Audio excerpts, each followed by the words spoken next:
Chandrashekhar Azad join करेंगे, तो आप देख सकते हैं कि किस प्रकार से जो कार्यकर्तागण हैं वो एक तरीके से प्रोटेस्ट को यहाँ पे थोड़ी सी धक्का मुक्की भी होने लगी है कि चंद्रशेखर आजाद जो है अब जो है इंतजार कर रहे हैं कि थोड़ी व्यवस्था बने, जिसके बाद में वो अपनी बात रखें और इस आंदोलन में क्या क्या महत्वपूर्ण बिंदु हैं, क्या क्या मायने हैं इस आंदोलन के, वो अपने कार्यकर्ताओं को और डॉक्टर ऋतु के पक्ष में आए हुए लोगों को अब वो बताएंगे कि भाई कुछ नहीं करना। अभी तो आज वो कहेगी हम अपनी खून का एक एक कतरा चुका के वो करके दिखाएंगे, उसको पीछे नहीं जाने देंगे, मेरा वादा वचन है। जेल जाना पड़े, मुकदमे लग जाए, गोली चल जाए, लाठियां चल जाए, कुछ भी हो जाए, दम है तेरे दमन में कितना देख लिया है देखेंगे, दम है तेरे दमन में कितना देख लिया है देखेंगे। सरफरोशी की तमन्ना अब हमारे दिल में है, एक बार खोल देना पहुंचने का दिल में है। और वक्त आने पे बता देंगे तुझे आसमां, हम अभी से क्या बताएं क्या हमारे दिल में है। कि ऐसी धारदार आवाज को पार्लियामेंट में होना चाहिए। जो बात वो सड़क से इतनी मजबूरी उठा सकते, अगर पार्लियामेंट में होगी तो शायद जवाब देना मोदी जी को भी और उनके चमचों को भी भारी पड़ जाएगा, ऐसा मुझे लगता है। मैं उनकी हर बात से सहमत हूँ, हर मांग से सहमत हूँ। इनकी एक बात से असहमत हूँ। इन्होंने कहा कि हम जमीन पे बैठ के उनसे बात करेंगे। हम नहीं बैठेंगे जमीन पे, हम बैठेंगे कुर्सी पे। इस कुर्सी पे बैठने का अधिकार इस संविधान ने हमें दिया है, क्योंकि ये वकील हैं, अनुशासित है, इसलिए हमें कोशिश करते हैं कि हमारे आंदोलन को कोई परेशानी ना हो। ये सच है, आंदोलन को कुचलने के लिए सरकार तरह तरह के हथकंडे अपनाएगी, लेकिन याद रखो ये भी रोटी खाते हैं, हम भी रोटी खाते हैं। हम किसी भी कीमत पे अपने आंदोलन को पीछे हटने नहीं देंगे। दूसरी बात, मैंने एक मांग की थी कि जो लोग सड़क पे हैं उनको आने दिया जाए। मेरा ऐसा विश्वास है कि हमारी बात को सुना गया होगा। अब हम जो आगे की हमारी तैयारी है, हम लोग उस पर चलेंगे। और फिर आपसे कह रहा हूं, एक दिन में कोई लड़ाई नहीं जीती जाती, कोई लड़ाई नहीं। अभी तो आप ये चाहते हो कि वो गिरफ्तार हो जाएं, अभी तो उनको सजा मिलेगी। अभी लड़ाई बहुत लंबी है। हमारे लोग एक बार भी सोच लेते कि लड़ाई खत्म हो गई।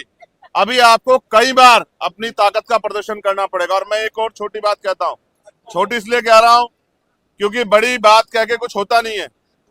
अगर आज से काम नहीं चलेगा तो फिर हमें अपनी ताकत दिखाने के हम पे बहुत सारे तरीके आते हैं। हमने ये ताकत जामा मस्जिद पे भी दिखाई है, हमने ये ताकत सतगुरु रविदास जी महाराज के जब गुरु घर टूटा उसमें भी दिखाई है, हमने ये आदत अभी 21 तारीख को भी दिखाई थी। और अगर दोबारा दिल्ली उस ताकत को देखना चाहती है तो दिल्ली का स्वागत, दोनों हाथ से स्वागत है। इतिहास गवाह है, इतिहास गवाह है, जिस दिन हम दिल्ली आते हैं ताकत से, उस दिन के बाद दिल्ली में अच्छे अच्छों के दांत खट्टे हो जाते हैं। मैंने इसको मना किया, मैंने मना किया कि मैं घोषणा नहीं करूंगा, वरना यूनिवर्सिटी की हो जाएगी छुट्टी और धारा लग जाएगी 144 और दिल्ली में मना हो जाएगा कि भाई कुछ नहीं करना। अभी तो सिर्फ ये बताने के लिए है कि इसको देखो, असल लड़ाई उस दिन है, ये तो लड़ी रही है, बोल भी रही है, और भाई सब लोग इसके साथ है, भीम आर्मी बीएसएफ के लोग भी साथ है, लेकिन इसके आंसू नहीं देख पाया मैं। देखो सच बात ये, बहनों को रोते हुए देखना ये मेरे बस की बात नहीं है। जब ये उस दिन रोई ना तो ऐसा लगा कि क्या कर दें। और हिमांशु जानते हैं इस बात को, मैंने 1 तारीख को कहा था हिमांशु से कि एक दिन का मैं समय निकाल के आता हूँ, लोकसभा से चलेंगे, लेकिन उससे पहले ही सब गड़बड़ हो गया। देखो वो बहुत तेज है, हमारे फोन सुन रहे हैं महमूद भाई, उनको पता लग जाता है कि कब हम क्या करने वाले, इसलिए पहले तैयारी कर लेते हैं। उन्होंने आंदोलन कुचला इसलिए, उसको हटाया इसलिए, चोरी डकैती इसलिए की कि आंदोलन बड़ा बड़ा पत्थर ताकतवर हो जाता है। ये तो जिंदा लोग का आंदोलन है। तो मेरा विश्वास है कि आंदोलन वहीं चलेगा, पूरे जोर शोर से चलेगा और आंदोलन जीतेगा भी, क्योंकि सबसे बड़ी ताकत हमारे पास संविधान है। इस संविधान के जरिए हम उनको सजा भी कराएंगे और जो 25,000 वैकेंसियां बैकलॉग बाकी है उसको पूरा भी कराएंगे। और यूनिवर्सिटियों में जो एक और बात बताई, तथ्यों के साथ रितु ने कहा कि मेरे पे जानकारी है कि अपमानित होके सौदा करके बहन बेटियां यहाँ नौकरी करना चाहती, इस व्यवस्था को हम लोग डायनामाइट लगा के उड़ा देंगे अगर किसका दिमाग खराब हो गया है। हम दिखावे के लिए नहीं करते हैं कि हम बहन बेटियों का सम्मान करते हैं। हम भाजपा आरएसएस के लोगों की तरह नहीं है, हम सम्मान दिल से करते हैं और करते हैं और करते रहेंगे। और हमें तो बाबा साहब अम्बेडकर ने यह शिक्षा दी है कि किसी भी समाज की तरक्की उस समाज में रहने वाली महिलाओं की तरक्की से मैं मापता हूं कि उस समाज की, उस प्रदेश की, देश की कितनी तरक्की हुई है। इसलिए अब जो आदेश होगा, जो लोग लीड कर रहे हैं, आज मैं आके कहूं कि मेरे हिसाब से करो, ये मेरी आदत नहीं है।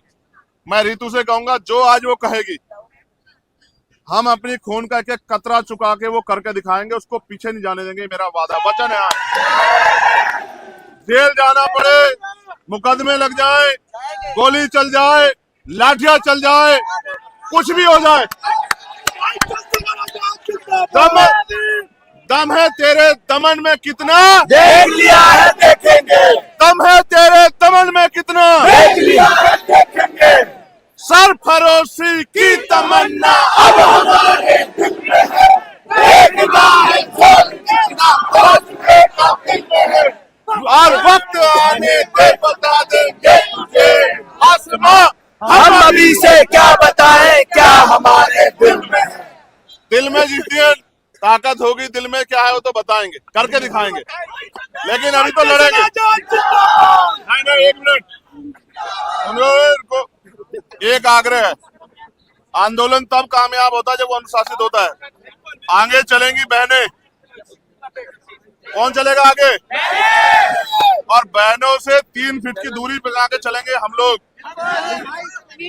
अगर कोई शकल दिखाने, फोटो खिंचवाने, माइक के आगे खड़ा होने आया है अलग बात है, अगर कोई मदद करने आया है तो फिर अनुशासन में चलना।